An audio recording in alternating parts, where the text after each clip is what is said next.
allegiance to the flag of the United States of America and to the republic for which it stands, one nation, under God, indivisible, with liberty and justice for all.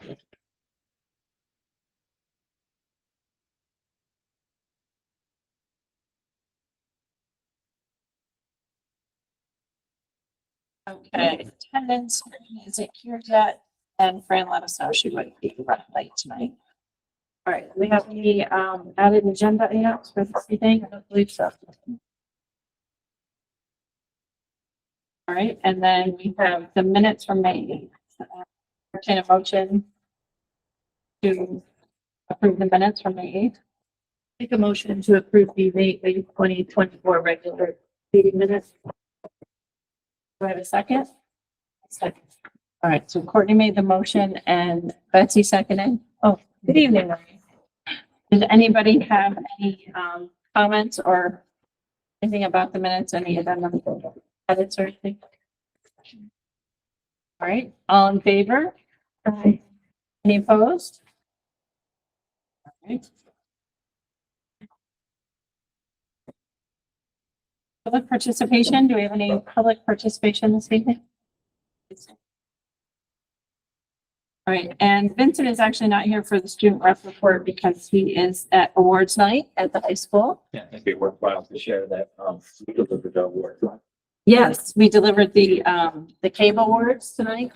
And Vincent got one of the awards and Brianna Corsetti got the other award. So it was nice to be able to attend those and pass those out. And it's always nice to see our students getting their accolades, awards, and scholarships this evening. So congratulations to all of them. We wanted to present the CAVE Award to Vincent at a board meeting, but because he is a senior at the end of the year, last week he had the track meet, so he was unable to do that. Tonight he's at awards where it's an opportunity to present it. So, so certainly he received the honor on behalf of the Board of Ed, CAVE, but just because of timing and, you know, the multiple things he's involved with, it just didn't present the opportunity to do it afterwards. Great.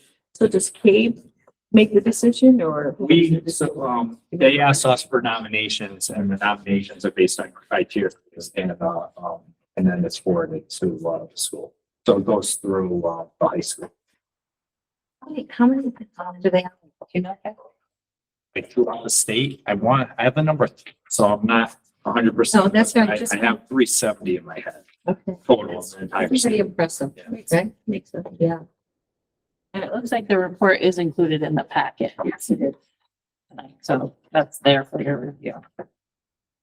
Okay, and then we have our list of upcoming meetings and events that we usually include in this meeting. Is there anything that you wanted to?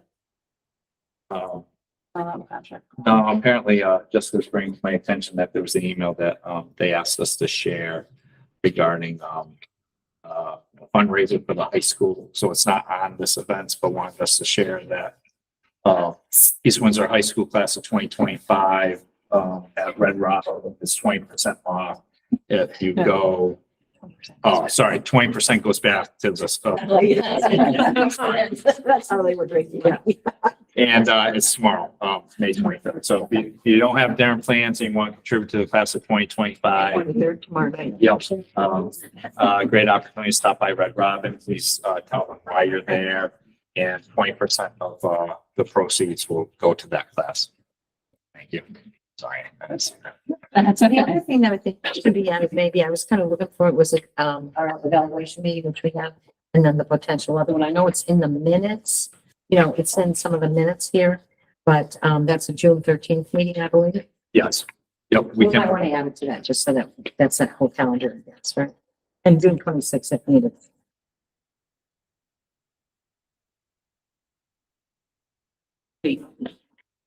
June 18th, number 5, Yeah, Town of East Windsor Board of Finance Subcommittee meeting at 7.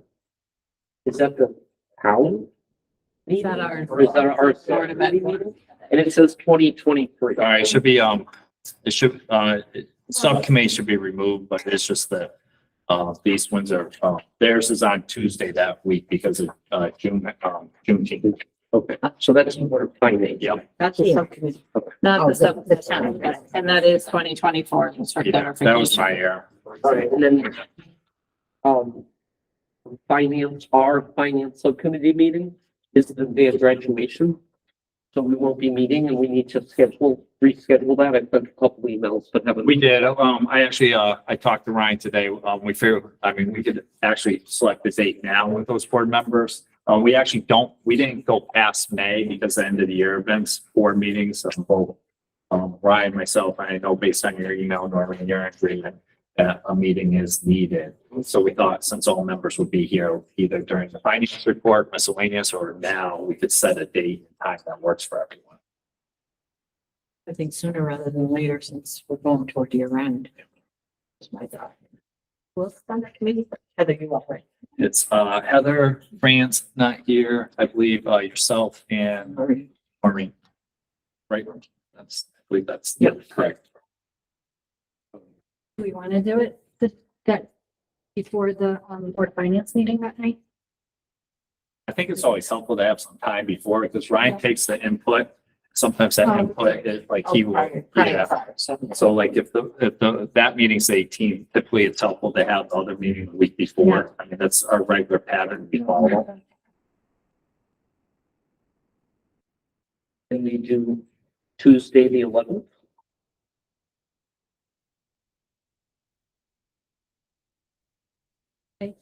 Don't have anything right now. Does that work for you, Ryan? I don't know.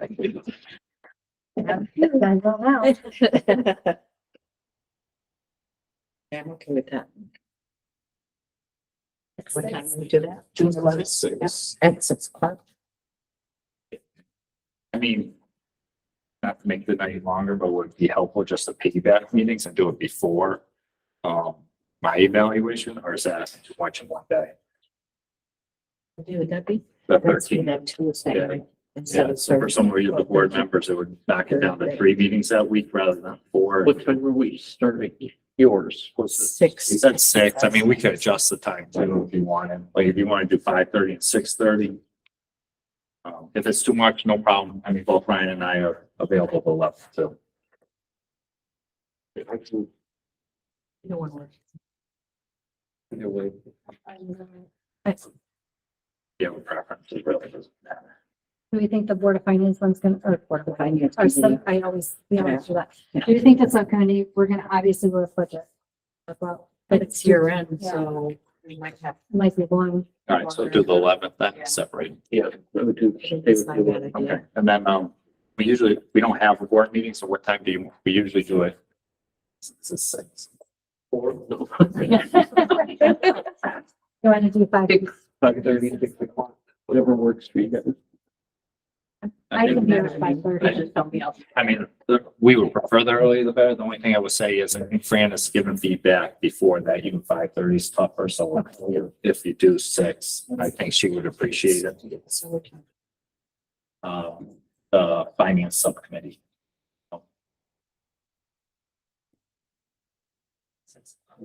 Tuesday, the 11th at 6. Here, okay.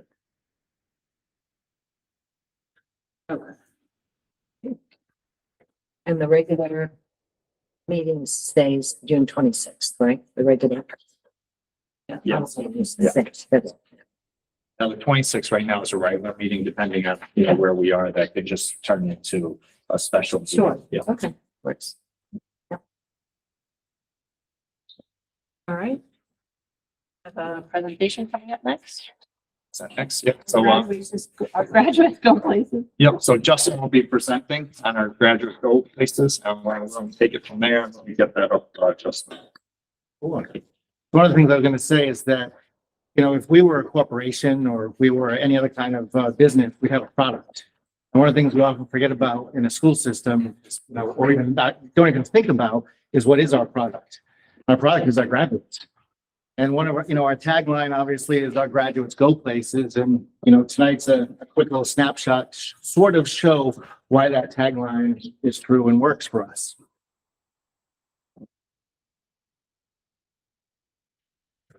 So this year, the class of 2024 earned $1.2 million in college scholarships. And those are only the merit scholarships. That isn't the financial aid or any of the in-kind scholarships and such. So that is the money that these kids truly earn. which is pretty remarkable when you think about the size of our class and what that means for those families. I think that also speaks to the quality education that the students are getting in our schools, that the colleges and universities recognize that a diploma from East Windsor High School means something, and that our academic curriculum is worthy of them, or they see it as something that our scholarship is looking for. Answer that question about where do our kids go, and really it is, they go pretty much anywhere. And in your packets is a copy of this, so you can look at it later, but you'll see on there things like Columbia University, UCLA, Quinnipiac, Northwestern, Michigan State. I mean, really, our kids go all over the country into some of the best schools in the country, if not in the world. And again, 80% of our graduates are going on to a 2 or 4-year college or technical school. So I had a chance last week, and part of this project, and this is sort of your sneak peek at the product launch, is that I had a chance the last couple of weeks to meet with some of our graduates and interview them and get some photos. And over the next couple of weeks leading up to graduation, we're going to drop on social media and on our website little snippets and backgrounds and stories of our kids and where they're going. And so here's a quick peek at some of our graduates. Brianna is headed to Wheaton College, and on her teachers, she said, "My teachers are some of the kindest, most genuine people I've ever met." And when you think as a parent or you think as a community member, what do you want from your own kids with their teacher? And you want that really close-knit relationship. You want a teacher who knows your kid. And clearly for Brianna and for many of our graduates, we accomplished that goal.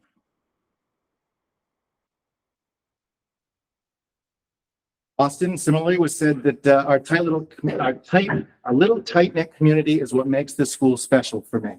And in talking with him a little bit more about that, he talked about how he always felt like he had friends in the hallways. He always felt like he had friends in some of the teachers.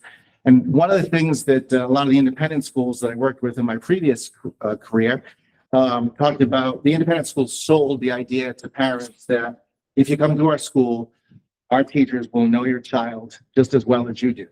And what we're starting to see here in East Windsor is we're having that same kind of connection with our teachers and our students. Alyssa's headed to UConn. And again, she said that the East Windsor High School experience helped create closer bonds with her teachers and make good friends. Again, that we're hearing that over and over again from kids in all different walks of life in our high school. Ryan's a pretty funny kid in his own right. And when I was talking with him, he said, my teachers were always trying to make him the best student he could be. And he said that about all the teachers he had. They were always trying to make, so they were pushing him. And the other thing that we hear about is, how rigorous is your school? For some of the high achieving, the families of high achieving students, wanting to send my kid to East Windsor High School, it's going to get pushed. Is she going to get pushed? They're going to have that really, rigorous curriculum to get into the college, university they want to get to. And Ryan's another example, is headed to Assumption with the same answer. Spencer said his teachers made him feel welcomed and part of something bigger.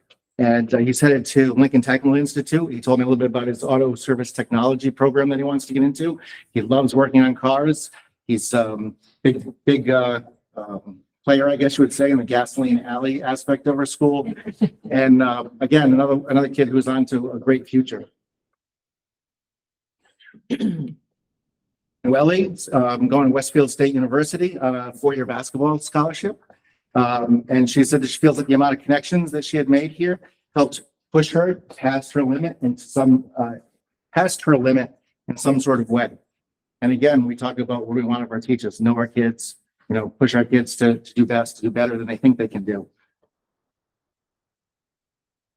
I think you guys know this one, another one of them. Headed to Williams College, where he wants to study astrophysics, which any of you who know him know that's not too much of a surprise. But he said, you get to make your own opportunities, take harder classes and push yourself, and always have your teachers supporting you. And I think, again, that really speaks to the quality of the school program that we're putting together, the work that our assistant superintendent does in curriculum instruction, the work that our superintendent does, the work that all of our teachers and administrative assistants and everyone in between does to help produce great graduates. Here's a little snapshot of these kids, a quick story behind this. That I said to the kids, listen, we need to have something to put on the website. We need to have something to put on social media, kind of like shares who you are. So make a little magazine shoot. And those of you who have teenagers know, they're like, oh, I don't want to get my photo taken. Fine, what do we need to do? This is going to be weird. I don't want to do this. snapped a bunch of photos, showed them this one, and then they all wanted copies of it to put on their own Instagram. Anyway, in closing, when people ask where our East Windsor High School graduates go, superintendent, next. Missed my cue, sorry. In closing, our graduates do go places. They really do go anywhere they want. So little update and snapshot on where our kids are headed next year and some of the data points that we have. We are going to have some other data points that will drop on Facebook and on the website and send home to parents in the next 3 or 4 weeks leading up to graduation and beyond. But it's just a good reminder for our community to realize that we have a pretty good school system here and we're moving forward a lot of ways. This is really nice, Justin. So 80% going. Yes, Going of the class. What was it last year? What was the percentage of students? going that to- I don't know. I can find out for you. I don't know if this would be a new question, maybe like for someone. It's a general question. Are you finding that the majority of majors that our students have declared from the graduating class are in line with the tracks that we currently have at our school, or like tracks that we're planning on implementing in the coming years? I mean, I'd have to reach out to the guidance counselors in my Yeah. school to see, because I don't know that many of the kids are going in having declared a particular major or interest. Yeah, I think in the past they said that they survey the students, like get interest, but I don't know if that's something that they track, like the trends. Yeah, I don't know if we have data like across like our whole graduating class, but we have snapshots of that. So like some of like the pathways that like Daryl has worked and developed, like I think of this CNA, like the certified nursing, with credential they can get through our partnership with Vernon Adult Ed. Like that's something that's an extension outside the walls. Many of those are going into that program because they want to go on the medical field. So like we have like the kids that have done the diamond tag. I don't know if we have this year, but previous years, and it's all based on student interest. So that's a perfect example. We've had students who have done that practicum, not an interest this year, so they're not doing that track. On small snapshots, we Yeah. do have like the new course proposals that they track, the pathways work that Barbara does. So so that's all geared based on the student interest. Yeah. But like to say that we have data on all like our entire graduating class, we probably don't know. Is that fair, Daryl? Yeah, and I think, but to get this point, I think we can check with Sharon and Nicole, because if they do survey the students, they do have those, if they call them student meetings, student assessment meetings, if you will. So they certainly have some of that data. I just don't know to Patrick's point if they have it for the entire classroom. So, but we can check it.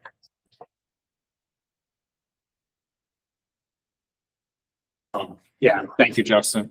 Really great work. And I think it's really a nice snapshot of the educational experience and the good work that our teachers are doing, along with our staff and administrators as well. So I really appreciate Justin, taking a lead on and putting that together, because it really does highlight what we're doing. Be great for some of these kids to come back and talk to us too. Love it. And we have done those videos too with graduates. I know that the guidance counselors work with the kids that have graduated and do videos. So we've brought that They here do like before. Q&A sets, like in-person Q&A sessions. They do like assemblies where, I know Ms. Whalen will reach out to graduates to come back and Yeah. like talk about, yeah. We've shared that at. We've our shared, like meetings. last year, we shared those videos because they've given testimonies of their experience in their post-secondary and how it prepared them. And so we have, like in the past, Sharon Whalen has done testimonies that have been on video. They ever give like honest feedback of where they thought they could have been more prepared? Yeah, that'd be a Mrs. Whalen question. But you watch the videos, they're pretty open and honest. Right, next on the agenda, we have our personnel report. It's in the packet. It looks like page 6 in the packet. Anybody have any comments or questions about this? I have a question. I don't recall that in the past we had the correct breakout of, is that because of that grant? It says correct appointments, grant funded. So that's just this new grant? Correct. So Tatiana's new as far as art, so this is kind of like, Oh, that's funny. her way of presenting, it, which I will say looks, I feel like an improvement, Oh, no. as far as, how that's being, but it is, as you can recall, it's highlighting essentially that this is grant funded, it's not our local budget, and that's part of That's a good way the, to do it. yeah, it's part of the 186,000. As part of the summer enrichment program. Yeah. Patrick, are a lot of these teachers, teachers from our system, are they kind of included? I'm sorry, just. Yeah, some of the names are definitely familiar. For the stipends, where are we looking at? I'm just talking about the program. The correct ones? Teachers. Yeah. Are they? Oh, from in the Yeah. system. Yeah. That is Oh, great. cool. A lot of times I know that it is hard to recruit teachers in the summer. Congratulations. Yeah. Both of you. Yeah, absolutely. And next we have our financial report from Ryan. Yep, so, as as some people may know, the previous finance subcommittee meeting, I did have a personal, matter I had to attend to, so, Patrick kind of took over in my absence. I am working on a follow-up. I know there was a couple of questions that were presented during that, so I am working on those to bring to the next finance subcommittee meeting. As far as the financial report that's presented today, not too much has changed from the last time we met. We're just, working towards year end, moving some things around, working on reclassing and, hopefully bringing you guys some accurate year end projections to the upcoming finance meeting. I don't know if anyone has any specific questions. Yes, I have a question.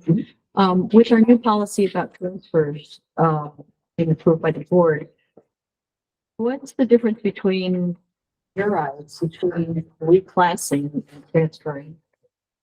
So typically, if I'm saying reclassing, a lot of times what'll happen is, just depending on timing of when we receive like grant money, a lot of times I'll hit like a local line for maybe $1,000 or $2,000. And then, once we receive the grant money, I reclass it over to the grant line. So there's a lot of that going on. And then, smaller transfers here and there just to shore some things up. Obviously, I'm going to continue with what we started where if it's over $20,000, we'd bring that, to everyone's attention, before I start moving it around. But yeah, majority of it's just a lot of like just small cleanup just to kind of shore up the lines and make sure, that we have accurate financials for the year. Ryan, is it accurate to say it's based on mostly grant revenue when it's received? With majority of, yes. Yep. So when you see 0, 0, and then all of a sudden there's money, that's because you just received the grant. Right, okay. Correct. And I know for Yeah. the new year, I'm going to try and be a little bit more proactive as far as putting like a budget number in there. So you have it. Kind of know, okay. And it's one of those things like I am tracking it on my end. Yeah, but, just to be a Just- little bit yeah, more I just- upfront with it yeah, versus, yeah. hey, here's I thought that's what it was. 20,000 that we Yeah, I was just- like, woo, there it is. On page 12, I just have a question, and I know this has a lot to do with, so that is the, this is, the top. Questions? the one It's with the private tuition. tuition on it. Yeah, Yep. tell, explain that to me. So the private tuition is, that's still the special ed private tuition where we're still waiting on receiving, Okay, the offset. So we're still Okay. anticipating a large, yeah, okay, offset for special ed services and open choice. yeah, That line is also offset by excess cost. It's offset by, employee withholdings for each payroll. And then, for that one, that's it for that line. But basically, there's a very large open choice special ed services offset that's coming. And then would that fall in here, in the private tuition in-state? That would fall someplace else, though, right? that will be in private tuition. Okay, So the goal is to get that as close to the, $27,000 number as possible. okay, I will share now only because I did figure it out finally. And I'm going to bring it to the finance subcommittee as well.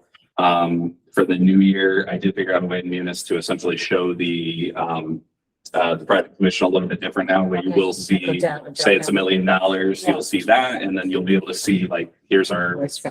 excess cost offset, here's our open choice Yeah. offset, here's whatever it is, just for more clarity for everyone, because I know we've been kind of trying to work towards that. So that will be in the FY 25 budget. My last question, and then I don't Okay, know that's those right now.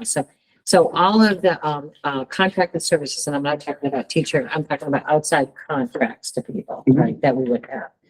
Are they all, accounted for? Have we paid them? Where do we stand with most of them? So that's what the business office is kind of working on right now is, I know we're cutting checks tomorrow. Okay. And then myself and, our accounts payable have been reaching out to vendors. Yeah, Just specific ones that we know are a little bit behind on their invoicing. yeah. And then I have a couple meetings set up with a number of people to, go over like open POs for the end of the Yeah. year. So Yeah, that takes a lot of time. It takes but some really time and- does, Yeah, it's very helpful because then, hey, we might have a PO from 6 months ago and come to find out we don't need it, get rid of it, and then we have, that for year-end spending. So that's what we're okay. working on for you.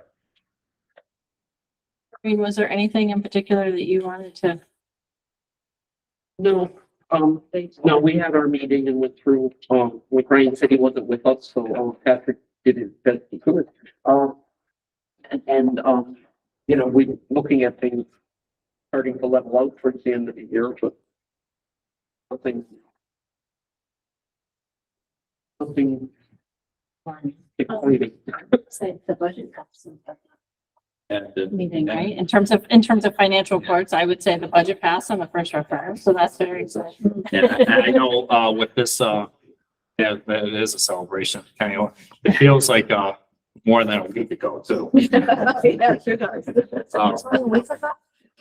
Last Tuesday. Yeah. Feels like a month ago already. I will say, as I put in my correspondence to, Ryan and I are updating everything with, FY 25 so that we can bring recommendations to our June meeting. So obviously that'll be important as well. Pretty much we've updated some of the changes with like transportation, pension, a couple other adjustments that, are coming across. But the two biggest areas that we still need time to tackle, is special ed and salaries. So special ed is tomorrow, salaries is early next week, which will give us a, kind of indication, like where we are, and then will help us to, bring recommendations forward to the board for our June meeting. I appreciate that. So relative to salaries, Patrick, just in things that before, are you seeing an influx of people? Like last year, we had that big 30-person turnover of new employees. Are you anticipating a lot of turnover? We're anticipating some turnover. I wouldn't say to that extent. I mean, I don't, I'd have to go back and look at those employees. I can't recall. Like, I don't believe that was all certified. I will tell you that, like, our pairs, there is a revolving door with our pairs. So if you're asking me, like, do I anticipate that we will have, like a number, like, would I be surprised if we had 10 to 15 pairs turnover? Absolutely not. Do we have any notification of that right now? No, we do not. But like a lot of times we get that notification right before school starts or like 2 weeks in. So like we've learned over the last couple of years and since the pandemic is that we just keep a posting open regardless if we're completely filled. Yeah. And we refresh it every like month as like a new posting, because we know, that that's and that's not like an East Windsor thing, that's an everywhere thing. And so, so like to that point, like we do expect that. And then we do always have a handful of teachers. Like we have two that are highly respected and they're relocated. One's going to Florida. I forgot where the other one is. We have one that's a career change. So like we always have parts of that too. Yep, absolutely. All right, next on the agenda, we have some new business that I think Patrick is going to kind of introduce about professional development for teachers. Yeah. That are different. Yeah, absolutely. So I'll have Daryl come up as, so I see Cheryl here. So she's part of this, Daryl? Moral support. Yeah. Moral support. I said, come. And a reminder that, Cheryl is our positive school climate and equity coordinator, so that's appropriate. But just a quick though background.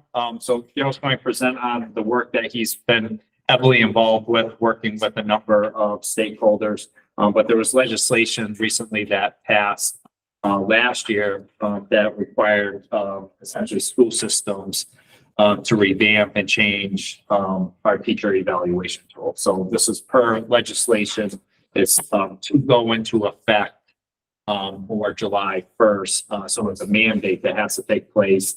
And through this process, it does have to be approved by the board. Thus, that's why it's on the agenda as a vote. Is that accurate, Daryl? That is all accurate. Yep. So I keep going, you can just do the rest of the presentation. And then from there, Daryl can tell you like where we're going with this. Let me just get a presentation. So, yeah, so Patrick alluded to the state mandate.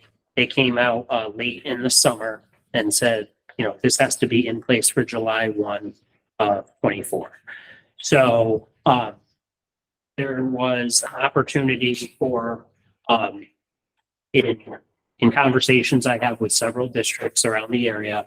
I definitely have a cohort of people that I work with. So that allowed us to take a look at, you can keep going, Pat. It's page 47 in the packet, if anybody. needs Yeah, it. it's quite lengthy. 47 through 95. Yeah, it's quite lengthy. And I'll explain what those documents are. Certainly, I'm not going to go through them. Yeah, you don't want to sit here all night. It's over about halfway. Yeah, I don't know. No, but I do, so to put it in perspective, I did work with Summers and Bolton. We teamed up to work together. In our PDEC committee, and as we go through this slide, you'll understand. So if you take a look at this, there's special ed, there's speech pathology, assistant principals, classroom teachers, library media specialists, and those are from all the levels throughout the district. So there's elements of elementary, middle, and high school here. And this is important as you kind of consider the work that was done throughout the year. Go ahead, Pat. And as Pat already mentioned, the Connecticut guidelines are linked there. And as I mentioned, we partnered with Bolton and Summers. And part of that is we did contract with a consultant, Tepper and Flynn, who does a lot of this work, who partners with the state. But it allowed our teachers, our committee, to hear what other districts are doing. So it gets us out of our little bubble and says, you know, we've always done it this way and that's the best way.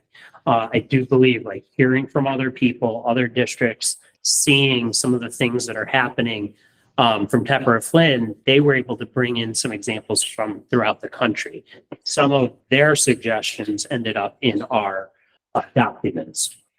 And understanding to rewrite the professional development and evaluation handbook. The teacher evaluation handbook as it currently sits is about 80 pages. So this is not a small task. It will be significantly smaller because part of the goal was to streamline that process. And then obviously we updated all of the related documents, which I included many in that packet. Yeah. Go ahead, Pat. All right, thank you. So a couple of key takeaways from the state legislation and what they were asking school districts to do. Focuses on professional growth and feedback.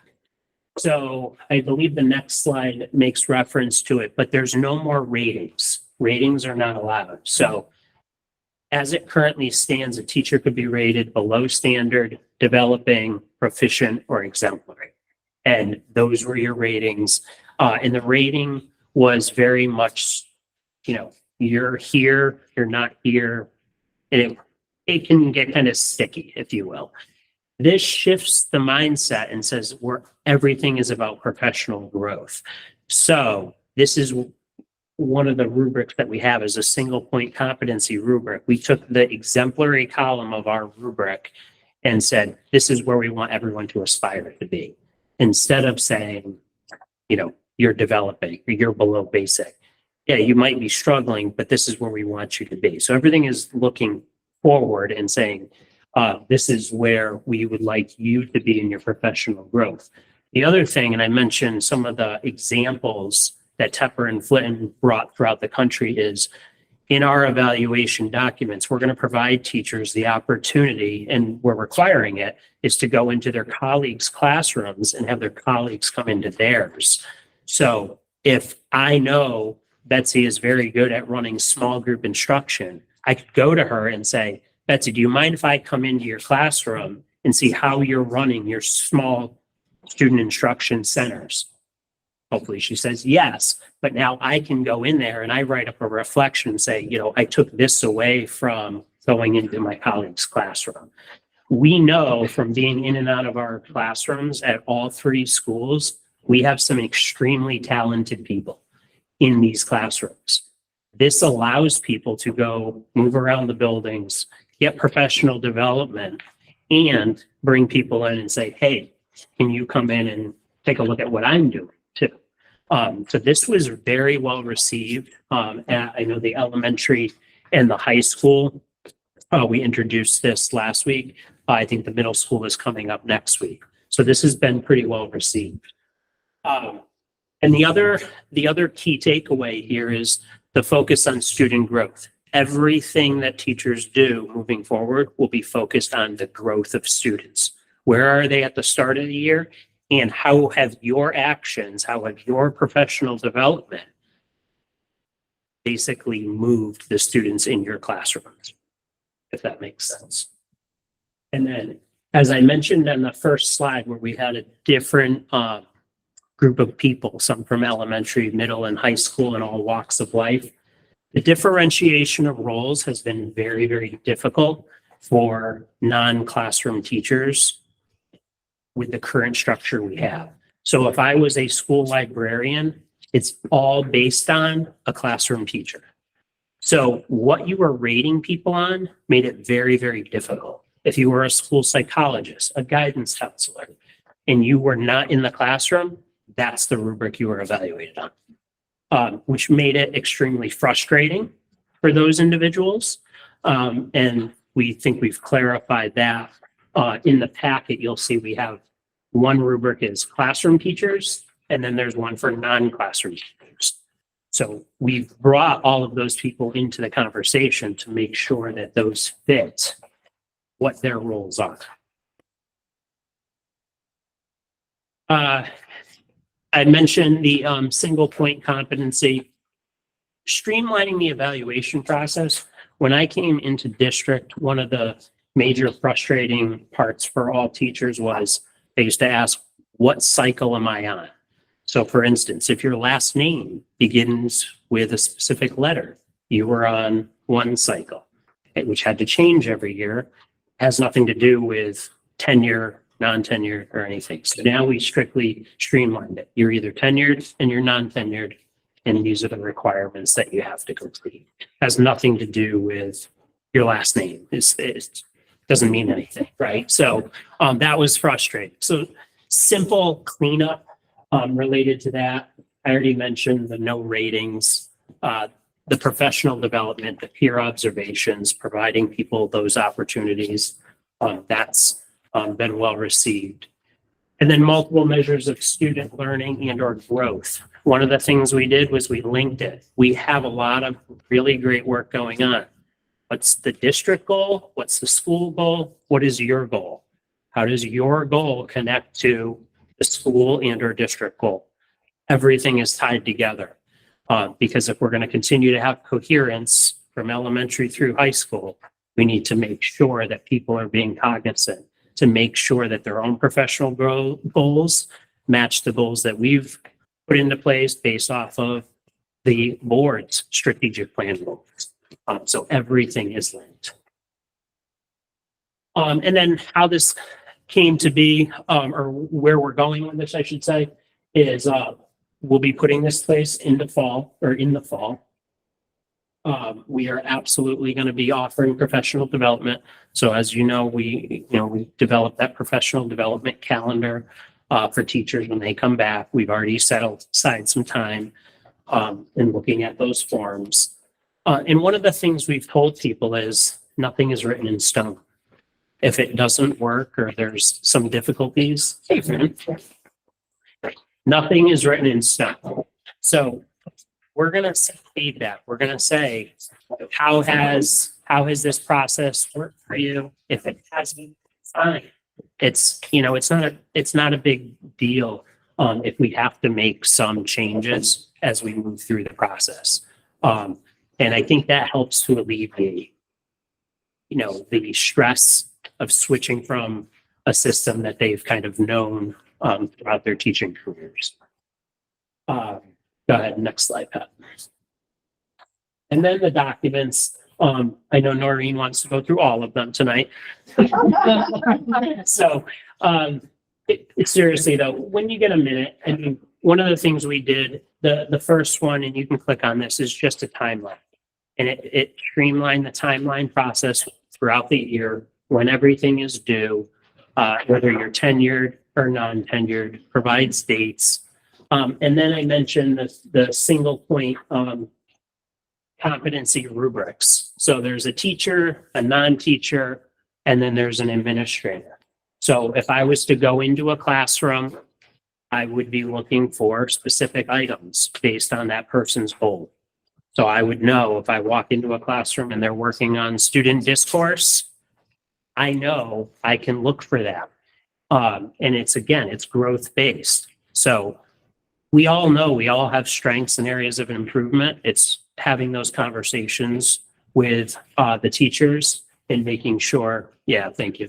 And making sure that you go through and understand what they're looking for their own professional growth.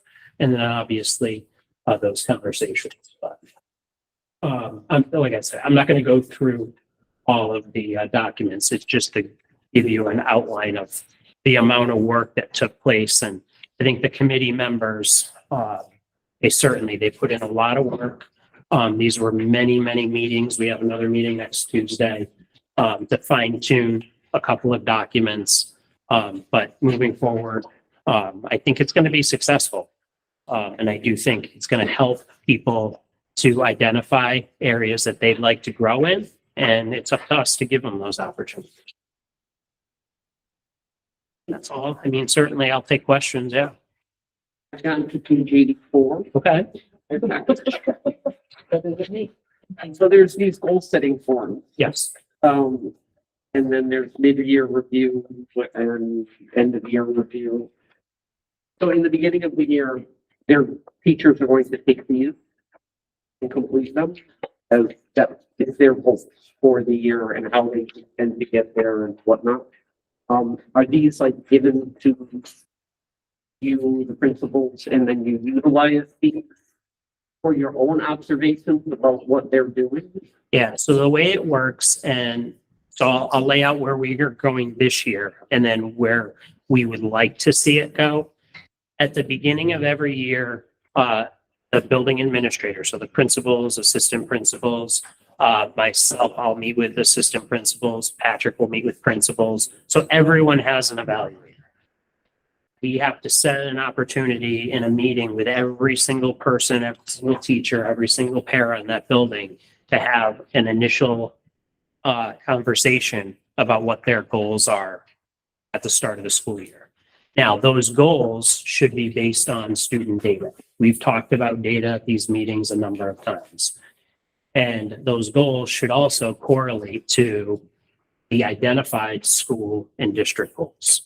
So like I said, you go in your classroom, it's fine that you might have a goal, but how is your goal going to help improve student growth throughout the year? And does it tie into the school or district goal? So that's that conversation back and forth. So once the person has submitted that form, once we've met, once we've discussed, I know that when I go into your classroom, your goal throughout the year might be to work on student discourse, might be able to work on comprehension strategies. And we would sit and I say, all right, so when I come into your classroom, comprehension strategies, what are some things that you would like me to look for? What should I be seeing? And you'll tell me. And then if, we have that conversation and say, you know what, Noreen, I think you still need to show improvement here. I know several people in the school really excel at this. I would encourage you to go look at these classrooms. And then it's up to you to kind of go and take that next step for your own professional growth. And then you revisit those conversations at the mid-year that should be supported by data. They should when you come back, if you've gone to one of your colleagues' classrooms, you should have a reflection. What did you see? What did you take away? How are you going to incorporate that? And then obviously through the summative, you'll be looking and saying, what is the student growth throughout the year? What have your actions helped to provide those results? Thank you. Yeah, absolutely. So Daryl, my understanding is just, you've done a lot of things. Oh, it's not just me. That's I mean, the whole team. looking at this, but as I understand it, so that was my question, what are their goals and will they align with some of these different, component areas? So they don't necessarily, these are component areas that a teacher may say, or, a librarian might say, these are the things I'm concentrating on. They would look at this. If you're going in to observe, you're gonna have to observe every single one of these bullet points. So the way the teacher evaluation, so there's 4 domains. Right. Domains 1 and 3, why they numbered them this way, don't ask me. Yeah. So domains 1 and 3 are for in-class observations. Yeah. So that's rapport and it's instruction. So those are the only 2 domains I would look at as an evaluator when I walk into a classroom. The other 2 domains are domains 2 and 4. One is planning for instruction and one is professional responsibility. Those take place outside of the classroom. So I might have a conversation with you and say, hey, Betsy, I was in your class. I saw you doing this. What prompted you to do that activity? And you would talk about your planning. You looked at your data and you noticed your students needed this. That's why you went that way. Well, that's domain 2. Professional responsibility might be something at a meeting. So we have a PPT meeting, we have a 504 meeting, parent-teacher conferences. I might see how you interact with your colleagues on a regular basis. Are you on your phone while you're supposed to be discussing student data, or are you an engaged participant? So there's always opportunities to evaluate, grow based on different aspects of the job. This is a two-way conversation, which I like. Oh, absolutely. Right, so that you're identifying, there's some observation, you're also have some input in terms of what you think and what you say. And you're having that same input, which I really do like. It's very intensive. You're doing it 3 times with every single. Well, that's a requirement by state legislation. You have to have an initial meeting to start the year. You have to have a mid-year and you have to have a summative. Now, in that, those are observations and there are also post-observation conversations. So, And does this have to be approved by the state? yes. Yeah, so that's so to Patrick's point, I need the approval from the board to say, this looks good. Then I will submit it to the state. It's one step in the entire process. Yeah. And is there certain language that you need for the motion for this tonight, or just? The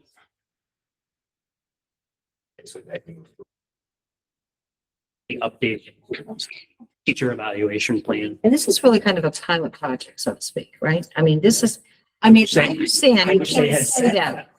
I know, but we don't know. This is new. So we don't know. So, I mean, I've come in front of the board every year, especially throughout the pandemic, and asked for, they had teacher flexibilities, and we have to approve so many years, we have to approve the teacher evaluation process. This is the first time we'd be approving this. And then again, we can make changes. And that's what I've said to teachers is, if we find some things are not working, or we think there's a more effective way, we can go and say, listen, we intend to make changes, and it'll go through the same process. We'll make those changes, I have to bring it to the board and then resubmit it to the state. So what are the 2 other districts, Summers and Wells? Bolton. And more. And are they doing, I'm not gonna say pilot yet, but are they doing this new evaluation process in September as well, or have they done it before? No, Everybody. everyone has to have it approved and submitted for July 1 to begin in the fall. Yeah, now, I can't speak to their processes. They went through the same training. We read the same books.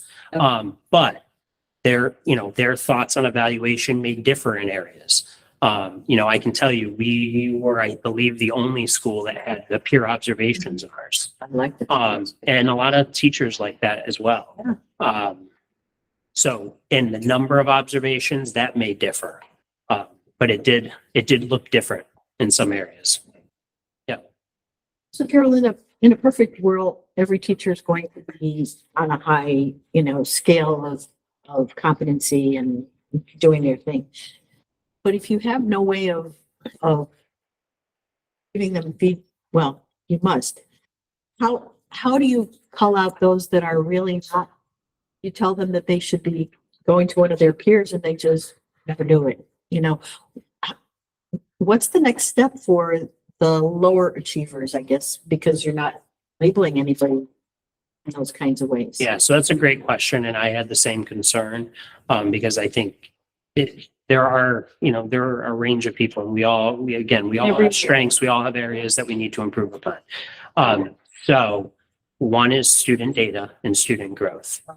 So student growth is being made, and going back to Noreen's point of, if I know I'm teaching my class and I'm going to be working on specific strategies to move those students, when I come in, I need to be seeing those strategies.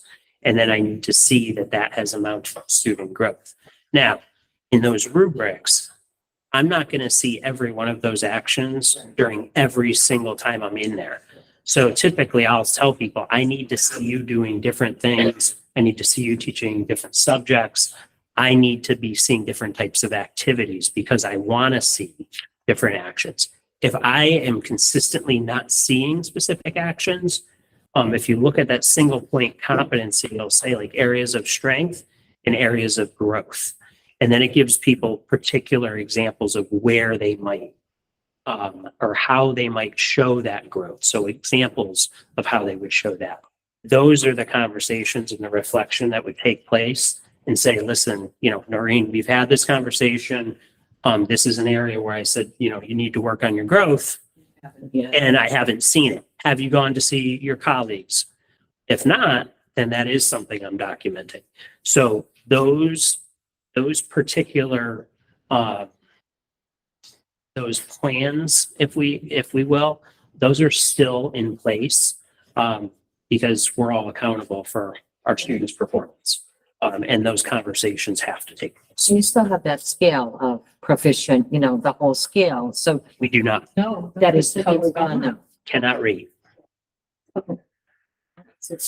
So it's a narrative. Yeah. And that's where the evidence comes in. So again, you've had an opportunity to see your colleagues. You haven't done that. There's no limits on observations either. So if You see somebody that's struggling. I can go in as much as I want. It's a minimum of a specific number of observations. There's no maximum. Thank you. Yeah, Noreen. Does any of this cause issues with our contract? And if you, back to that list, like the teachers union president was within the group. I had several, teachers union representatives. So this was all developed with them. It's mandated by the state. It is. Yeah. So I have one last question. So if You said that to Ryan. She said that all the time. So I still, there still is, of course, accountability. And you're saying that it really is the student, right? Student performance of the classroom. So tell me what that looks like for a teacher. What's that, there has to be a measure someplace in there in terms of, right, what your expectation is. Does the teacher set that? Who sets that? So anytime a professional growth plan or is agreed upon, it has to be agreed upon by both parties. So if you come in and say, I'm gonna show growth, 5% of my students are gonna show growth. It has to be the majority of your students. It has to be a reasonable goal and it has to be of high rigor. Right? So you give me have an example. I remember. Go. 90% of my students will show growth in their, And how many points? At what percentage would they do that too? well, not necessarily because growth is different. So if I'm showing a student who's began the year as, yeah, so high, like, above grade level. So say they started there, there's less of a gap for them to actually show growth because they have less of an area to grow. Okay. Whereas if you have a student who's way like 2-3 grade levels below, they have a much larger gap to grow. And we've talked about before, like using the different test scores and triangulating things and coming up with like supporting goals in that way. Yes. So I would think they would still use the data that we've been. Oh, no, the data has to be there. And if you look at that sheet, there has to be evidence of that. And It's the data points that we've talked about before. And So, but I guess what I'm getting to is it's individual and it's also classroom as far as, so how are you evaluating a teacher? We can discuss this afterwards, but it's classroom that you have to evaluate. That's instruction for the classroom, but you're also evaluating on individual growth of students individually. no, that's, No. no, Okay. not in a particular teacher's plan, unless they were so specialized Okay. in their role. Yeah. You wouldn't look at individual, you look at classroom trends. Yeah. all right, if I could have a motion. I'll make a motion to approve the professional development and evaluation committee process as presented. as presented. A second? All right, so motion made by Heather and seconded by Carrie. All in favor? Oh, sorry. No, I just was thinking as Daryl was finishing up. Is this something that like should become something on the curriculum committee, subcommittee's agenda as the year goes through? Since it's kind of a new thing and it's piloting, I don't know. If we have to vote on it, is it something we should follow up on through one of our subcommittees? I mean, so technically it's not a pilot. I'm sorry, not a pilot.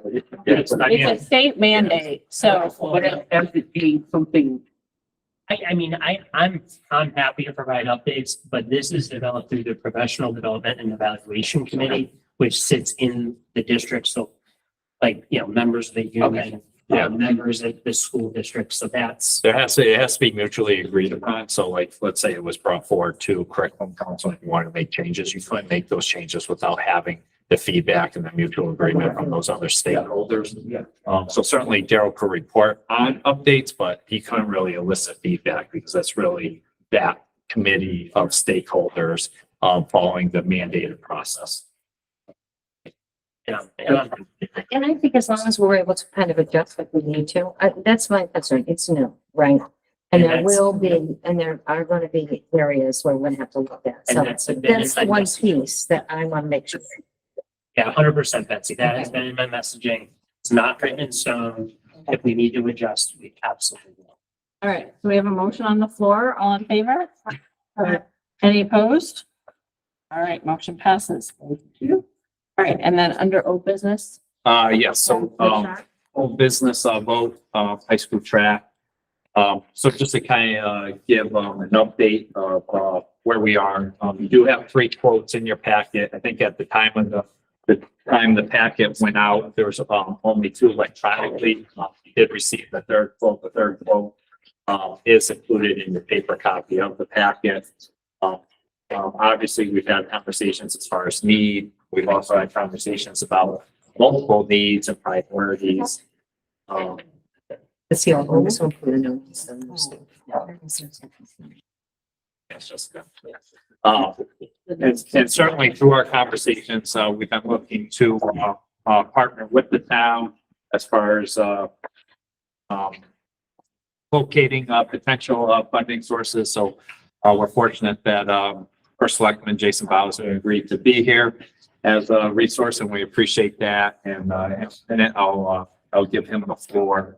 And I know through my conversations with, Kate and Heather, felt like, in order for the board to really have a vote and to move in the best direction, having all information is, would be necessary.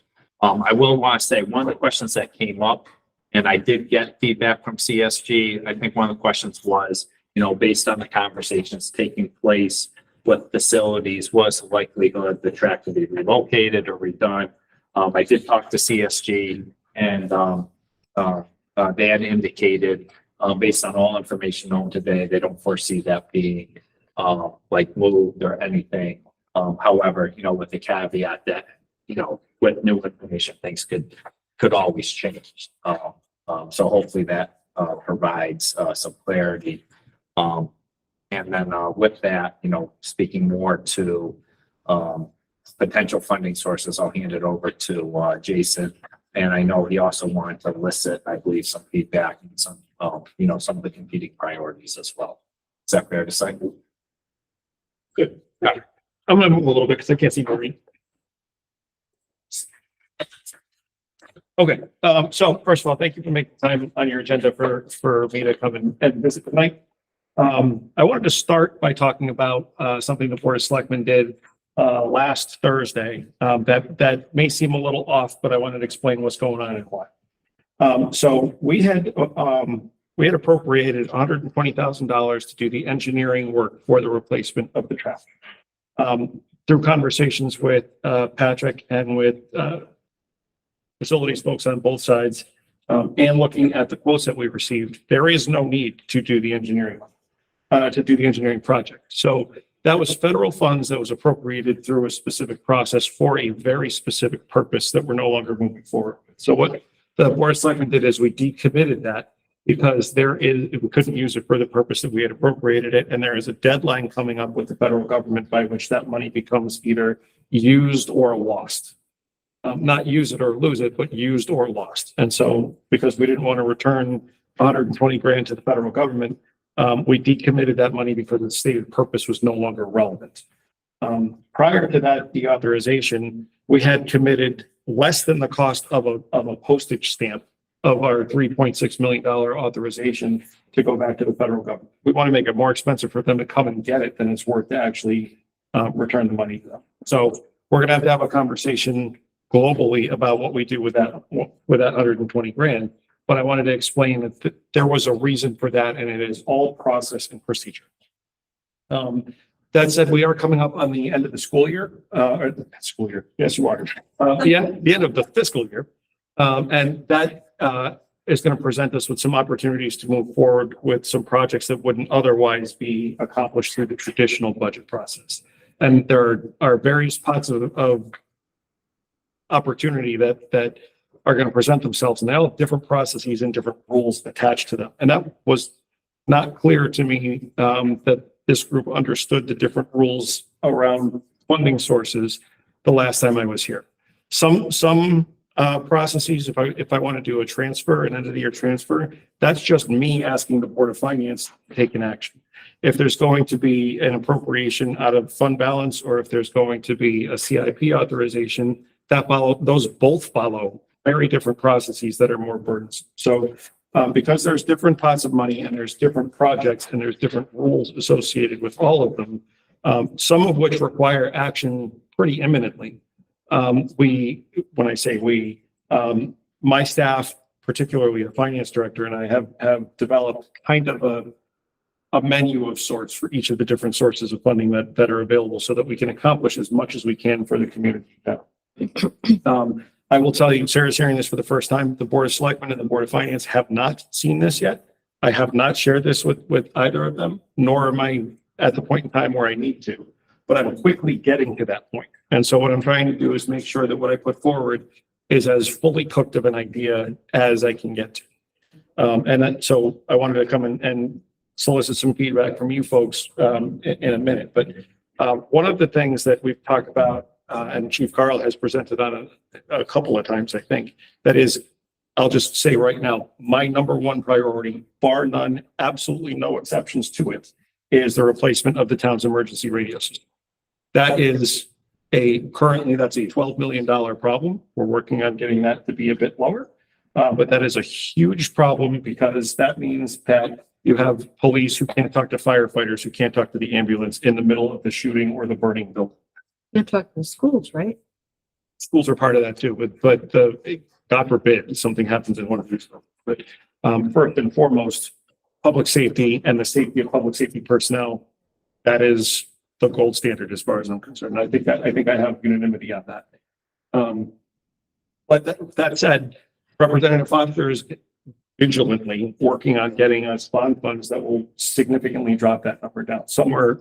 Well, I'm not going to quote a number because it's not on the bond commission agenda yet, but it will be a substantial portion of that overall cost. Simultaneously, Chief Carl is working to negotiate down with the vendor to get that to be a more palatable number separate on its own. And those two things together, along with a multi-municipal partnership with the town of Windsor and the town of Ellington, should make that a pretty palatable sell. That's a long way of saying, that's my top priority. Nobody's going to move me off that, but we can get that done. And we can get something done, I think, for each of the 3 school buildings. And that's why I'm here talking to you guys. I think of your infrastructure problems, the first and foremost problem that needs to be addressed is the water line at the middle school. Because if that breaks again, that is a catastrophic issue. You are out of business with a third of your students till it gets fixed. That's something that has to be addressed. And I have a proposal to get the funding for that, so that project can get done. And that gets me to the other 2 buildings, which is where I need a little bit more guidance. I've heard anecdotally that the track is the most important project at the high school, but I've also heard from more than several of you that you're not sure. Right. But you're not sure that necessarily is the top priority. So before I start advancing something, I want to make sure that what we're asking for is reflective of what the Board of Ed's considerations are. Is the track more significant than the parking lot at the high school? I don't know that, and I don't really want to be the guy who makes that decision. I want you guys to provide some informed feedback on that. Pertinent to this building, I would love to see the ceiling in the gym fixed. That, if I was making the call today and I didn't have to ask anybody's permission, that's the one. But maybe not, I mean, that Patrick has made reference to the urgency around the chimney prior to the ceiling. So what I'm saying is I need some help from you guys to educate me on what I should be prioritizing. Again, understanding that I can't make any promises because I've asked nobody's permission to do any of this. And the pot of money is finite, but I want to make sure that I'm prioritizing the things that you all think are going to be the most impactful, so that we can have something meaningful to show as an accomplishment. Just to be clear with the board, as far as like, for the school leadership team and myself, what we feel like based on those conversations, like for the high school track is #1 priority. And then I know there's been conversation, as far as the chimney and the Broadbrook ceiling, with the, down the line as far as, the Broadbrook school, hopefully, down, the path being renovated to new. I've had some conversations, and there's been some good points as far as like, that can hold off, you would, essentially be paying 40 cents on the dollar, and there's some value to that. I don't know if we have enough information to say, what's the timeline on that, where it's clear that the chimney needs to be replaced within the next year. And so just knowing on that timeline, that's why I would say the chimney is a higher priority at Broadbrook, but certainly, obviously, as a board, certainly want an opportunity for your feedback, and I know that's what Jason's looking for as well. So I'm sorry, Heather, but just points following up on what Patrick said. So the demographic study is done. We have to have a conversation between the relevant decision makers on all of the boards about what that says and how that informs what our next steps would be. And I get the sense, just in my own thinking, that we could very easily find ourselves like a squirrel in the middle of the street, because which way do you go with any of this stuff? Because I don't know, maybe someday, but then not, and then we have nothing accomplished, and we have an opportunity lost. So I think we need to try and start moving the ball on some of these things and just say, this is the best information we have right now available to us. That's my perspective.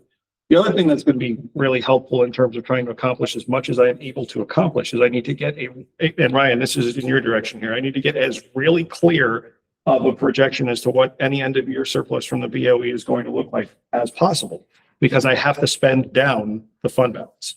And so if, let's say we have quotes on the gym ceiling, so I'm gonna use that as the example. If there's 30,000 in CNR now for the gym ceiling. And if I can make 100,000 available, I'm still 70,000 short of being able to do that. So that's not a project that I'd be able to accomplish. But if Ryan were to say, you know what, we're returning $45,000, that gets a little bit more narrow. Now I only need to come up with another 20, just as an example. And that's my bad math skills. So I'm not sure if those numbers sound. But the point being is that's why I need some synergy here so that I can make sure that if I'm trying to accomplish something for each of the school buildings, I know what it is that I have available for resources. So I have a question, Denise, for CIP, the chimney was on, right? I think the chimney was, So we can but I'm, safely say that we could check that off the list because it well, should. I don't know because we only got, the CIP only got 1.2. 1.215 million is in And we- CIP. You guys asked for 2.1 million. So Yeah. $900,000 in projects are not getting funded. So we'll have to have another discussion. And that's, CIP has to meet and they have to recommend to the Board of Selectmen who will decide how that's going to be spent. And as far as your timeline goes in making this decision, where does that fall within that? CIP is after July 1st because it's new fiscal year, new money. We won't decide that. You may, but we don't allocate it until after July 1. Right. Right. Because it's that, but, okay. The wild card, so the two wild cards in terms of timing is now the 120,000 that's unencumbered from American Rescue Plan Act. And we have so far $600,000 from gravel pit solar that's to be used for infrastructure projects. 600 grand so far. That number is going to go up. So what are you? No. Public projects, infrastructure projects, my side of the house. You guys can get them when they're done, my side of the house. So what you're saying is that there's enough money there to go,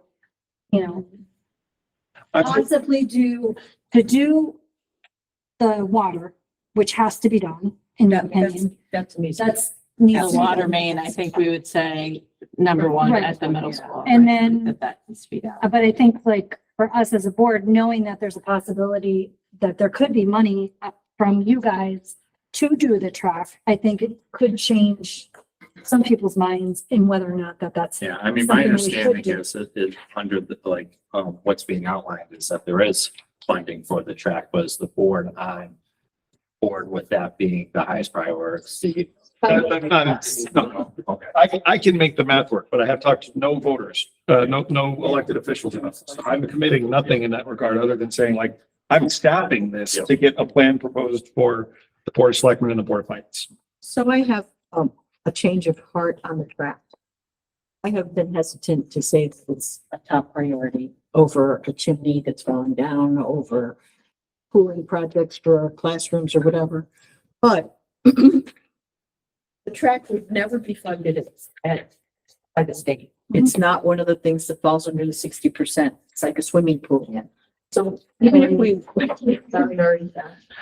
We're not getting a swim.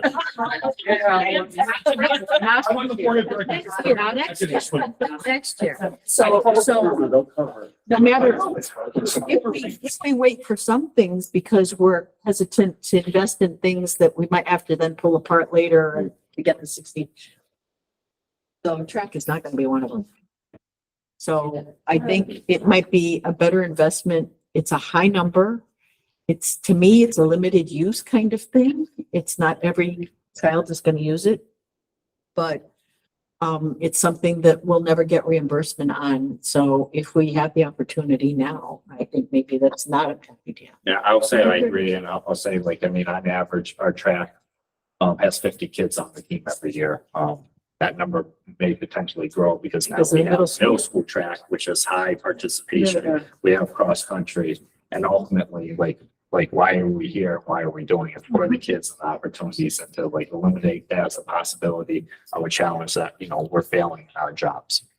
It's absolutely a high, for me, it's a big thing. It's high up there, it's priority. Like I've seen as a parent who has kids in the school systems, the cross country and the track, going to the meet, seeing the kids, all abilities participating. We don't have that in our school system at all. And so to see that this year was just amazing, because That's we at don't middle have that, school. and yeah, we don't have that at all in like the middle school. A lot of eighth graders. Even at the high school, the sports, they struggle, and so to see these kids come together, and they were kids from all different backgrounds and from all abilities, and it was just, it was a great thing, and our kids deserve to have those opportunities, and it's not, like you said, it's not gonna get funded through like the state to reimburse us for redoing our buildings. Yeah, there's not the incentive, like, if you potentially wait on the Broadbrook gym ceiling and you can. Well, where like, you know, you're losing on the dollar. Yeah. The other thing is, you know, the demographic study is going to support the CSG recommendation that we have way too much square footage for schools. They've received the Democrat, so they've received that. So there is a possibility of getting a waiver from the state for some of that. The overage there is so significant that I think a total waiver is unlikely. Which means you're either looking at a diminished reimbursement rate, which means higher local costs, or you're looking at. Something. So that to me, you know, my 2 cents, the track makes sense because it remains a community asset unless that building is demolished and redeveloped into a big box thing or something. But I think that likely is sound financially. Yes, I agree. And like you said, the community can use it in the after school Yeah. hours as well. People like to have a track to go Older around. people and walk around it. Yeah. So, I mean, to me, that's the top priority for me without a doubt. But I want to know about the chimney. Is the chimney going to be, this is the first time I'm really hearing about the chimney, or the ceiling tiles? Is there asbestos? Do we have to worry about anything? In Robert Middle School? I don't know the status of each of these other things. The chimney has like, I mean, you can walk by the chimney, you can put your hand in the crack in the chimney. So we Has to have, be done, right? it does, it has a timeline, so it has a year in which it really needs to be addressed. It was 2 years ago, as of last year, so we're a year in, so we have a year left. Okay. So we know that. Yeah, we do. And, know that. and one of the questions that came up in the subcommittee was, can they do it while kids are in? There was a question regarding safety. We were pretty certain that was answered during one of the subcommittee meetings. We confirmed, with Garland. They said, yes, absolutely. They could safely repair with no, safety concerns, while students are in the building too. Because the question was like, if they did it during the summer school's taking place, is there any concern with that? There's not. And what about the ceilings? I mean, we know the quote, I mean, we don't have, I don't know if anyone can answer it as far as like, you know, like how long can you go? So that would be something we'd have to explore and see if we can. Is there any health issues with the ceilings? The ceiling tiles? Only if they're exposed. So like when they're starting to come, basically what happens is those singleton ones are essentially like drilled in. So as long as they're up, it's just like everything else. Like they have the asbestos glue. I mean, the glue is only like if you digest it, which most people are not going to, you know, pull it off and digest it. This is an elementary school. And they would have to, yeah, they'd have to have access to it too. Yeah, or like it was extreme temperatures and like created like some type of like breathable, gas, highly unlikely, almost impossible. But the question is how long can, you know, at some point, you know, That we would be don't. my only concern. Yeah. I get the engineering piece with the chimney. You thoroughly looked at that. That other piece, now that I'm hearing about it, I just wonder about, you know, again, any health kinds of issues with things falling. And I totally agree that we got to take care of the water line and I have actually, The water line, is But I'm it up also- from like the connection to the school that we're responsible for, or is it like, what is? That's been a constant question. The main is from 1965. But like, so like, if there's like something wrong with like my line to my house, I'm responsible from like Yeah, wherever connects to the that. ladder, on you're my responsible for the lateral. Is that what it is that with the school as well? So all the way from the street, we're talking all the way into. Yep. Okay. Yep, and I'll tell you, the night that the thing broke, I was out there with Patrick and Joe Sauerhofer and Connecticut Water, and they could not find the damn thing. They just dug up the whole, they can't find the connection out and they just dug up. all- It wasn't, that wasn't the issue, is that the lateral piece of it, which probably They had probably to turn connected the it off building. by where They're not going it joined, straight and it probably took several hours for them to Really? locate it where it was. Now they know where it is. Yes. Um, on Church Street. No, I don't. They didn't mark it, but they found where the problem is. They could, yeah, they found the shut off valve finally. The problem is that, it's been there for like as long as the school's been there. So if the school's 60 years old and you repave the road several times, essentially like it's underneath, yeah. And do we have a quote on the cost of that or we do not? We have an estimate and we have the engineered plans done, so it is close to being able to go out to bid. That's something Lennore's been working on, and that he's worked with Connecticut Water to get that ready to go. And they've said And that's that it- totally They've said it. BOE, that's like all on the the Board of Ed, like that's all our. I'm proposing to cover it. So, It's $250,000. yeah. Okay, so that's probably what it is. And we'd have to close the school. So that has to be done during summer. Ideally before they repave the road, yeah. So possibly. Is that even possible? Is that one? Sorry. Yeah, we can get it done this one. No, I didn't realize you weren't done. I'm sorry. I was just trying. This is part. I think we need to do things that are gonna be, that very well may force us to have a real situation. The water pipe at middle school, if that is to break while school is in session, we don't have someplace to take these children. Take advantage of that square footage And then. the chimney is the same situation. So we know that chimney needs to get done. We shouldn't be sitting here just hoping it doesn't fall off and then one day we all show up and there's Bricks on the floor. bricks on the ground. It's a known thing. As far as the track goes, I think it's something we have to do for a couple of reasons. We have a lot of kids who use that track. We have a good population of track kids. We're also in a situation currently which, we have limited enrollment in our lower grades for our high school soccer program, our high school softball program, our high school, baseball program. They're surviving, but not easy. So if those are not successful, if we are not successful in building those back up, track may be the only option we have for our kids. So if we are gonna be forced, basketball is not a problem at all. I actually mentioned this to you several times that, we have an athletic committee who are now meeting and we're kind of leaning towards trying to get a soccer drills kind of set up here in this school because we have little bodies in the building and we have fields behind it. So I need $20,000. That's it. I'm just putting it out.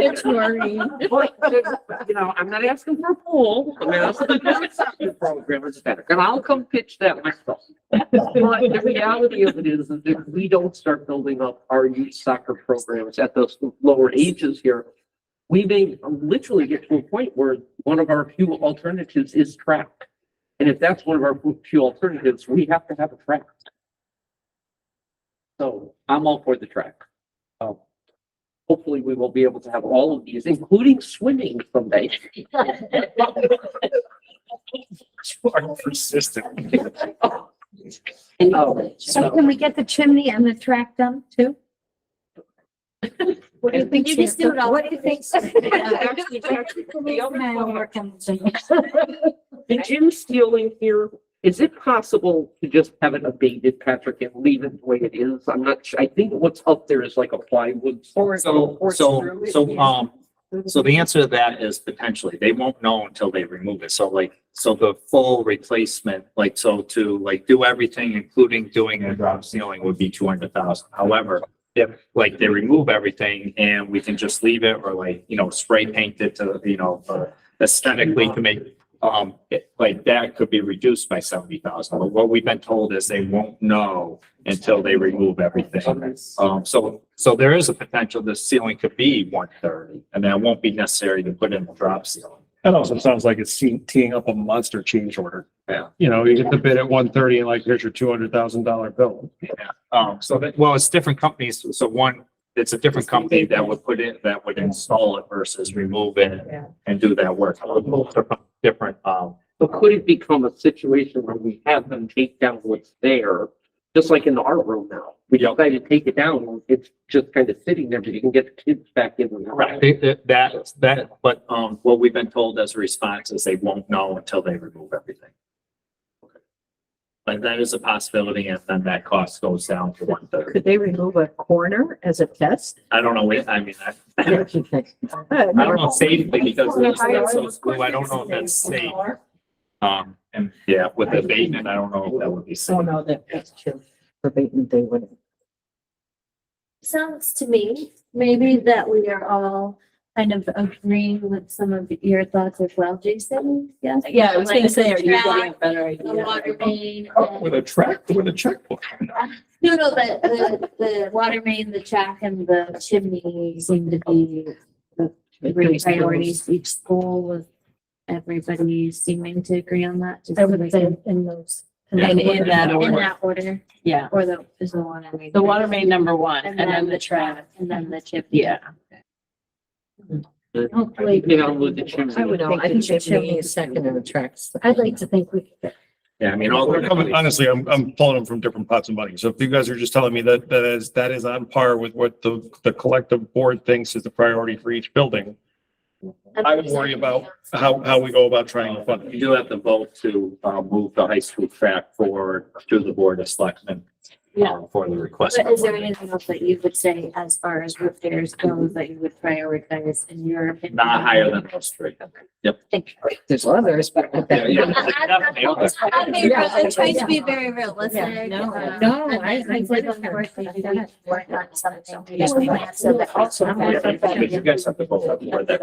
It's not gonna- So we have to do that. But I will then have to talk about. Are we jumping the gun by voting to send the track to the board of selectmen? I think maybe we need to let. Jason do it. All right, hang on. Everybody's kind of talking at once. Could we hear what Noreen's saying and maybe get some feedback from Jason about what needs to happen? Yeah, I'm thinking that I don't think we should be sending it to the board of selectmen yet. I think we need to let them, and I don't know, correct me if I'm wrong, Jason, they We're on a do strict what you timeline. do, and then we do. what Yeah, we I just do. don't want it to, like, meetings to conflict if we need to, like, send it to the selectmen. Could always have a special meeting if you had. I would be satisfied with just a resolution in support of replacing the track. Something as simple as that, you know, you're not, To be able to go to people to say. yeah, I mean, so what I want to do is when I have to explain this in public, I want to be able to say the Board of Education is behind this, not, hey, Jay's got a great idea. Yeah. Because, you know, it's my fault today's Wednesday, lately. So Well, do you, I mean, I'll make a motion to forward I'll second. this quote, if that's what you want, but if, yeah, I don't want to put you guys in a position where all of a sudden you're in a difficult position. We want to get it on their agenda. But should we be doing the track or should we be doing the water main and the chimney? so if I could be so bold as to suggest the motion, it's to request the selectmen investigate opportunities for replacement of the track, replacement of or repair of the chimney and replacement of the water. Okay. I'll make a motion that we forward to the Board of Selectmen to research funding opportunities for the high school track, the middle school water main line, and the Broadbrook School chimney replacement. I'll second. All right, a motion is on the floor made by Noreen, seconded by Heather. All in favor? Aye. Any opposed? Passes. So if there's something that comes like between meetings or whatever, and like you. My understanding would be, correct me if I'm wrong, Jason, but that will be on your June 6th agenda. Or the selectmen. The track will be on the June 6th agenda. The other two, at the very least, will be on the Board of Finance agenda on the 19th, but it probably would be on the Board of Selectmen's agenda as well. Okay. After that, what else happens? then what happens? Like you do this, you kind of present this as options. Then what are the next steps for us in terms of what we need to do? More information. for Once you? the funding is awarded, No, I'm just even asking, so I'm even asking like, you'll present this, right? People are gonna start thinking about this, right? And then what do we need to do? to give us the money? Will it go? That's what I'm asking. I know it's not that way. it's the gravel pit solar funding that needs to go to the Board of Selectmen, the Board of Finance, and to town meeting. Nice. That's the funding. yeah. So it depends on where the money is drawn, but in that case, that the only available funding for that would be gravel pit solar. And the American Rescue Plan Act, which really goes hand in glove, it's following the same process. And, the lowest, bid, the lowest, quote has indicated, like, we keep them up to date. And like, like the town meeting is scheduled fairly soon after the Board of Finance, that they could get it done during the summer before school It's reopens. just 10. Is this So that's what you were concerned about. Well, Yeah, because you don't want to impact soccer, because then the soccer can't access the Was field. that lowest bid, was there something else that was like, you were saying there might be some little added costs to that, like it didn't include maybe trees? Correct, yeah, so then you would add in another 100,000 for the removal of trees, fence, repair. So essentially it's around 600,000, right? I mean. 500,000. Even without the extra? No, that was wrong. So yeah, 500 total, yeah. The third quote didn't want the job. Yeah. Well, their argument was that their product is so superior that I'm just, Are they gold shavings? we didn't call it. Theirs did include like other stuff though, right? Like concrete with full wall. Yeah, I mean, their whole thing was like, essentially what they're saying is their product is so superior that the cost warrants. College campus. But the quote that we got in just most recently is more similar to the first quote, right? Like it's a little higher, but. The last one that came in was the most expensive, so that was the second quote. Oh, okay. Those I were- didn't see that as the first. I didn't see Yeah, that as like- yeah. that was mine. You again, is that, Okay. you have The a last one was. 600. But yeah, something. over a million. Yeah. Okay. All right. Are we? No, I have a Let's just question. talk. And so you have 600,000, kind of, right, Santa Claus. And so then we're looking at how we might allocate that money. Chimney, right? Chimney? No. No. I've got. This is a draft document, so it's being public meeting, blah, blah. But it's color coded chart here that I've outlined. Into the budget. Yeah, and the process associated with each and the timing associated Yeah, with each and. There's a fair amount of Each stuff. budget, each source of funding, we have, different. Yeah, and this is amended. So I have a quorum here, but the Board of Selectmen may opt to do something not on the menu. I'm gonna invite them to do that. The other thing, CIP, that'll be the same deal. The Selectmen may opt to do something that isn't what I'm gonna recommend. The Board of Finance may decide, with the transfers that they like something else. I'm putting together a plan that I can say, I can stand behind this, and I've done my due diligence to be able to stand behind it. And if we have Trans meeting. money, For clarification. Yeah, for clarification, this is not a quorum. This is not a quorum, this is a chance meeting. I didn't know she was here. I knew you were gonna be here, but I didn't know you were here. At this point, you do your thing. Yeah. And then we will continue doing our thing on our side relative to these projects. I just didn't want to go too far afield without making sure I was doing what y'all wanted me to do. Because, I had talked with, I got very mixed signals on how to proceed. So I wanted to make sure that what I was doing is in line with what the intentions of the board are, so that I can stand up and say, like, I'm representing the Board of Education's interests here. This is what we talked about. This is how I propose to accomplish. And we just keep working on our side and that's what we Yeah. work out. All right. So I think we're good concerning this conversation. I Thanks. just want to say thank you for coming. Yeah. I know that we appreciate it. I look forward to working with you out there more. I will hear anytime you say my name 3 times. Thanks, I mean, we have liaison and subcommittee reports. I just have one reminder for BPR people, just a reminder to review the 4,000 series and submit all your questions to Justin Patrick by the 24th. Let me know if you have questions. Which is Friday, right? We said, yeah. I've gone to the Board of Selectmen meeting, but Jason did a pretty good job at explaining what was pertinent for BOE with ARPA appropriation concerning the high school track and we have money to apply.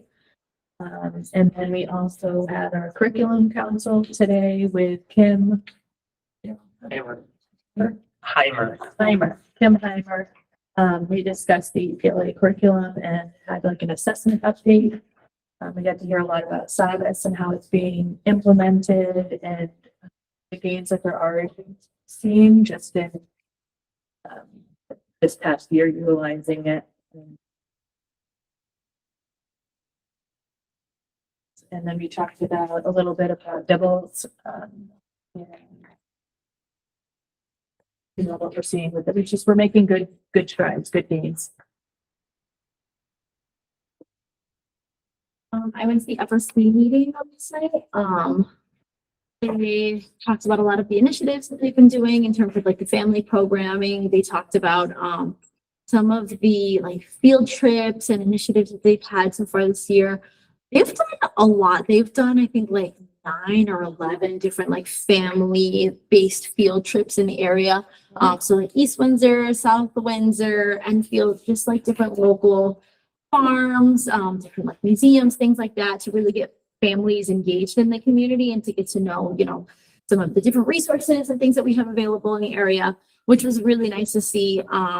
Preschool numbers have been down a little bit. That's something that they've kind of been struggling with. They're anticipating that those numbers are going to change with the shift in the kindergarten age. So that's kind of still up in the air. But they did talk about that as, you know, something that they're looking ahead to. They talked about, as we kind of had anticipated as well, some of the competition for the summer programming, which they're kind of struggling with. Yeah. Just because their programming obviously comes with a fee, whereas now the introduction with the correct program that we have, obviously that's a competitive program and offer to families in the community just because that's grant funded, so there's no cost to the families. And then there's the, you know, traditional Parks and Recs program that they have. So there's a lot of competing programs this year. And so that's something that they've kind of struggled with to get families on board, but it seems like they have a really good committed support in town in terms of families and children that have attended their programs. So that's something that they discussed as well. In terms of the budget, they reviewed financials from this past year, and then looking ahead as well. I think just like everyone, finances, they've, you know, they're struggling a little bit in terms of, you know, increase in minimum wage and things like that and trying to accommodate their staff fairly. So they talked about, you know, potential like wage increases and things like that, just to retain their staff. But they talked about, you know, that one of the nice things about the FRC program is that a lot of the staff that they have are, especially like the summer staff, are young adults that have come up through the program and kind of, you know, graduated from the FRC program and families in town. And so that's a really good selling point for them that they're using to kind of recruit more families. So those are kind of like the main things that they talked about, but it seems like they're doing a lot of really good work. Kate has attended like state, you know, she's part of like a state initiative. I don't really remember what it is. But so it's nice to see that we have a leader in town that's, you know, recognized at the state level as well. And they're still working to get to pass some federal bill with Congressman DeLauro. And yeah, to hopefully get more funding into the program. So Thank you very much. Very nice report, yeah, thank you. All right, are there any other liaison or subcommittee updates that people want to share? You want me to? So I couldn't make the walkthroughs that you all did make. So Patrick was very accommodating as me being the the facilities committee, and I did go today. And it was very eye-opening, I thought. You all would be surprised. I think just see the capacity of the classrooms, how they're occupied. It's, it'll help make decisions that we have to as a board, but also at the facilities committee level. I think you'll find it interesting. Yeah, and just a reminder to piggyback off of that, the middle school is tomorrow at 9 a.m. I know a number of people have responded. So that's for anyone that wants to tour the middle school while it's obviously occupied. I believe it's small, right? Yeah. And then the high school is next week. I just my computer. And it is good to see it while there are kids in the classrooms. To just see the capacity of the classrooms, versus how many are in there. Some are full, others, some are not. So Wednesday, It's good for us to do that for the high school. yeah, Wednesday, the 29th at 10:45. I signed up for the middle and I'm not gonna be able to. Okay. I have another work commitment, but high school I will. And that's 10:45. The reason it's 10:45 is, it allows you to see the first lunch wave. Okay. Yeah.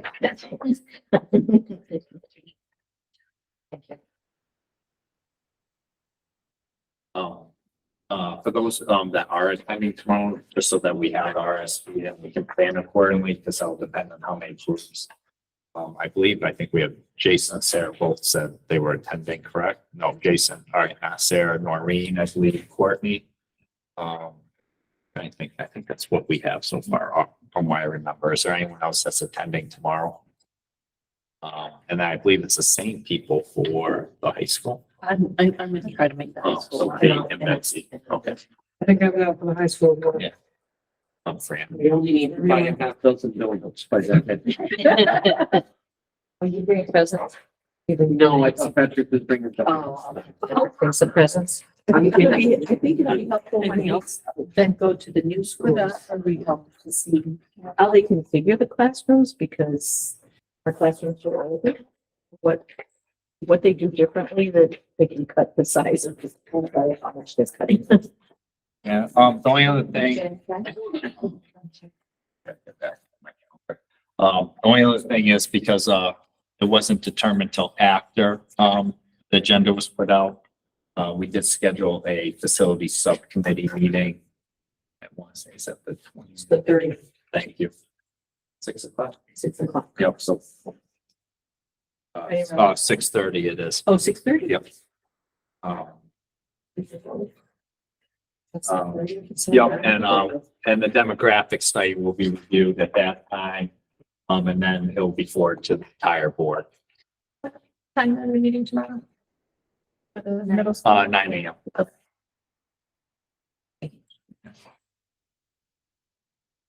All right.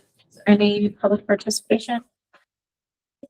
I'm Nicole D'Souza, 38 Perry Lane. So just as the school year's coming to an end, I just think it's important to share. So the 7th grade team, I just think is truly wonderful. It's been a great experience this year. They do a quarterly recognition for all of the students. It's always very well attended. I do think that the other grades would benefit from doing something similar. I don't know why the 7th grade is the only grade that does that, but the kids definitely seem to enjoy it. It's nice to come and see how your kid is doing. And again, it just kind of builds that parent involvement. And they also do a number of field trips, which I know COVID definitely put a pause on some of those, but I just think the team themselves are very, very engaged.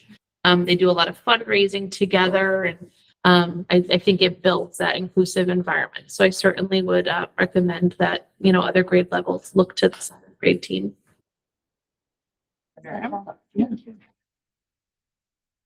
Do we have any miscellaneous items, Courtney? Do you have? It's tomorrow at the Antagonist. I think that's what it's called. It's right by the dam, the art gallery. Antagonist, not antagonist. There's gonna be an art display of some photography that some of the East Windsor students. Includes student art, yeah. Right? Yeah. Are also still on display down at the library? This is just a There's also, Yeah, student there art is on display at the library. Also at the library, at Warehouse Point. And town hall. Not No, from whenever the- Student art, yeah, comes that stuff up. So whenever I don't know when the last day is for the library, but they take it down early. So just for awareness, we tried to go on the last day last year. So the PTO did a really nice, staff appreciation today. They did a lot of work and not a lot of people help volunteer for the PTO, especially when it's during the day. People work and stuff like that. So it was at the elementary school and at the middle school. And they did like a Sunday bar for all the, staff at the schools that were having, professional development today. So they could do their meetings and come get some treats and but the PTO put a lot of work into that. So if anybody wants to get more involved in the PTO, they definitely need more help. I know that's for sure, but it was really nice and it is very well, staff appreciated. And Booster Purse Bingo over the weekend was fun. A few of us were able to go and yeah, we had a good time. Yeah, some of us won fishing. Yeah. I won first. Well, I just also want to put a plug in for the Booster Club themselves because they also put on a teacher appreciation of high school. So I did that.